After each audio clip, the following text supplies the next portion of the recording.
Hai semua, Shalom. Adakah Anda semua bersedia untuk mendengar firman Tuhan pada hari ini? Jomlah kita mula. Firman Tuhan yang akan saya kongsikan bersama adalah bertajuk Senjata-senjata perkataan kita. Haleluya.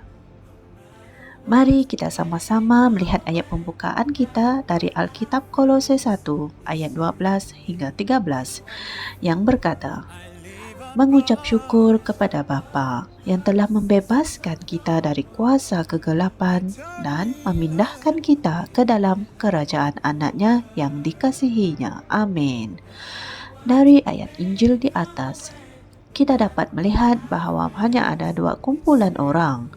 Yang pertama, orang yang berada di bawah kuasa kegelapan, dan yang kedua, orang yang berada di dalam kerajaan anak Allah yang dikasihinya.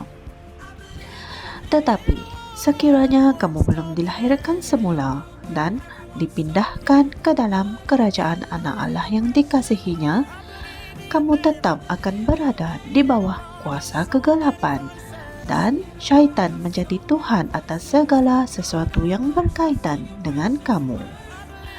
Ingatlah, Yesus telah berkata kepada orang Yahudi yang datang untuk menangkapnya. Ini ada dari Alkitab Yohanes 8 ayat 44 yang berkata, kamu berasal dari bapamu, si iblis, dan kamu ingin melakukan keinginan bapakmu? Inilah sebabnya mengapa kita seringkali mendapati para pemimpin dan penguasa bangsa-bangsa dipengaruhi dan dikawal oleh prinsip-prinsip kegelapan. Apabila para pemimpin sebegitu membuat keputusan yang jahat dan menguatkuasakan dasar-dasar penindasan, hal itu kerana mereka dipengaruhi oleh kuasa-kuasa yang jahat. Saudara-saudari sekalian, sebab itulah kita berdoa untuk para pemimpin supaya daripada dipengaruhi oleh kuasa-kuasa kegelapan, mereka akan dipengaruhi oleh Roh Kudus. Haleluya. Puji Tuhan.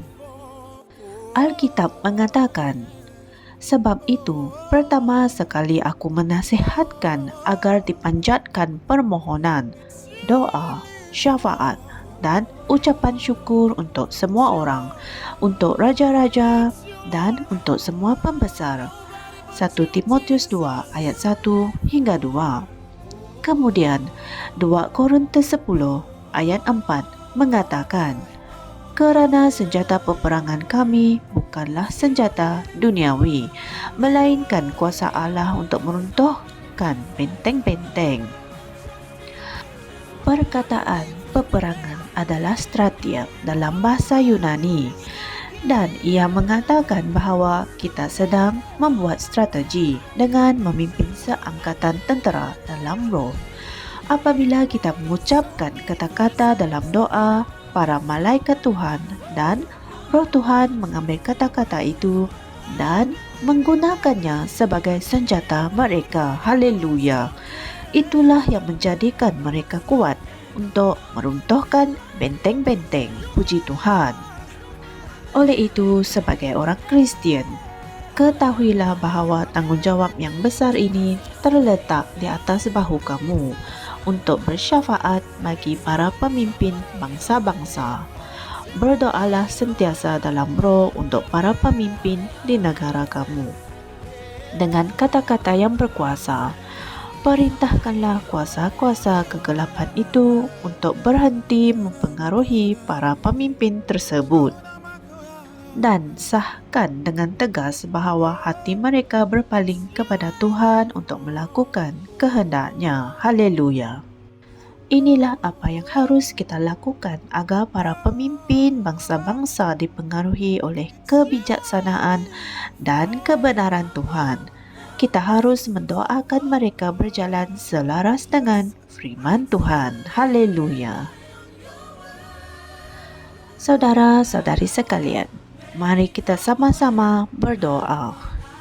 Ya Tuhan, aku mengucapkan terima kasih kerana telah mengurniakan kami dengan kekuatan-Mu untuk meruntuhkan benteng-benteng yaitu idea-idea yang telah ditanam dalam fikiran manusia dan teori-teori yang mereka telah terima untuk hidup yang menyebabkan mereka tidak berjalan selaras dengan hala tuju impian dan rencanamu untuk mereka. Aku mengisytiharkan bahawa pengaruh syaitan terhadap para pemimpin dan para penguasa bangsa-bangsa di dunia dipatahkan.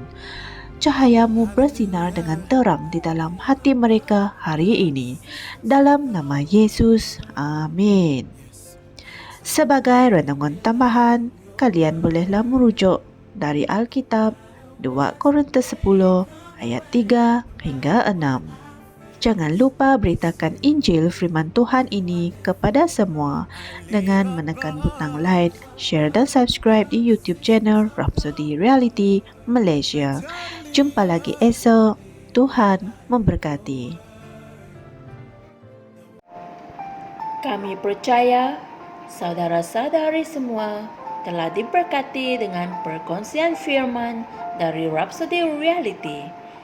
Bagi sesiapa yang ingin menjadikan Yesus Kristus sebagai Tuhan dalam kehidupanmu, kamu boleh mengucapkan doa ini bersama dengan saya. Ya Tuhan Allah, aku mempercayai Yesus Kristus, Anak Allah yang hidup dengan sepenuh hatiku.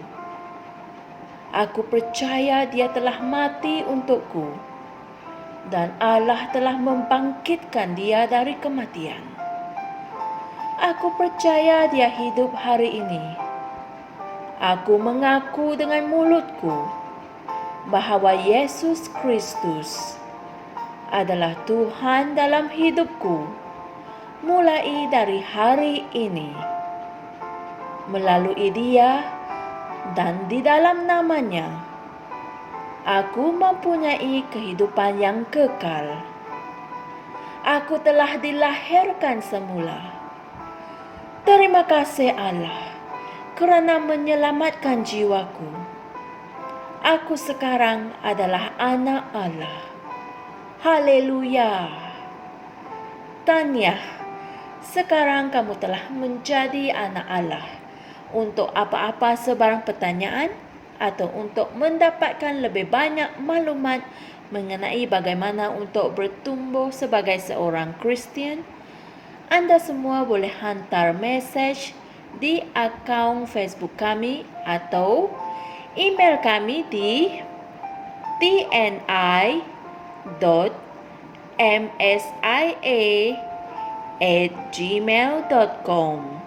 Sekali lagi, tni.msia@gmail.com. Tuhan berkati Anda semua.